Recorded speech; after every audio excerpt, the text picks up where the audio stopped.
25 నుంచి ప్రారంభమయ్యే ఎస్ఐఆర్ అనే కార్యక్రమం గురించి మీకు కొంత అవగాహన ఉండాలి. బూత్ లెవెల్లో మరి యుద్ధం చేసేది మీరు, రేపు పార్టీని తిరిగి అధికారంలోకి తెచ్చేది మీరు కాబట్టి తప్పకుండా మీకు ఆ విషయంలో కొంత అవగాహన కల్పించాలన్న ఉద్దేశం నంబర్ 1.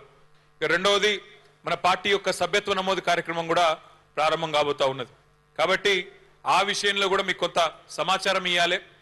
దయచేసి తిరిగి పార్టీని అధికారంలోకి తెచ్చుకుంటేనే రాష్ట్రానికి మనకు భవిష్యత్తు ఉంటుందనే మాట మీకు గుర్తు చేయాలన్నది రెండవ ఉద్దేశం. ఇక్కడ వచ్చేటప్పుడు కాకపోతే అదేదో సోషల్ మీడియాలో చూసిన రేవంత్ రెడ్డి గారు, మన గౌరవ ముఖ్యమంత్రి గారు నిన్న ఏదో మాట్లాడిండంట. ఏమని?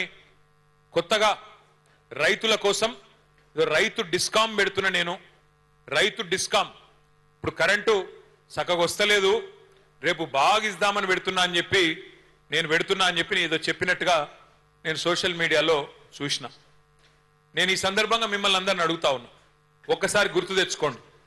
2014కు పూర్వం కేసీఆర్ గారు ముఖ్యమంత్రి కాకముందు, తెలంగాణ రాష్ట్రం ఏర్పడక ముందు మన హైదరాబాద్ మహానగరంలో మన కంటోన్మెంట్లో కరెంటు పరిస్థితి ఎట్లుండే, తర్వాత ఎట్లా మారింది ఒక్కసారి యాద్ చేసుకోండి.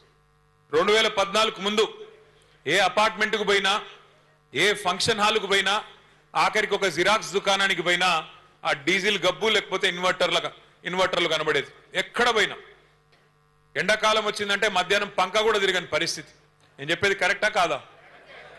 ఎక్కడ ఎంత దారుణమైన పరిస్థితి అంటే హైదరాబాద్లో సామాన్యులు కాదు, ఆఖరికి పారిశ్రామికవేత్తలు, పరిశ్రమలు నడుపుకునేటోళ్ళు కూడా చివరికి కరెంటు లేక వారానికి 3 రోజులు పవర్ హాలిడే ఇచ్చుకొని పరిశ్రమలు బంద్ పెట్టుకున్న పరిస్థితి.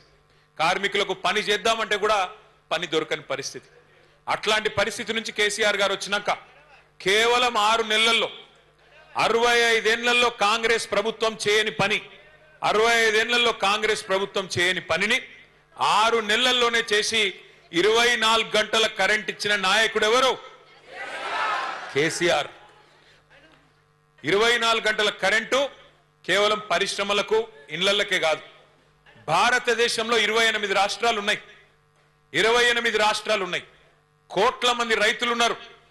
కానీ 79 ఏళ్ల భారతదేశ చరిత్రలో వ్యవసాయానికి ఉచితంగా కరెంట్ 24 గంటల కరెంట్ ఇచ్చిన నాయకుడు ఎవరు? 24 గంటలు రైతుకు కరెంట్ ఇచ్చిన నాయకుడు కేసీఆర్.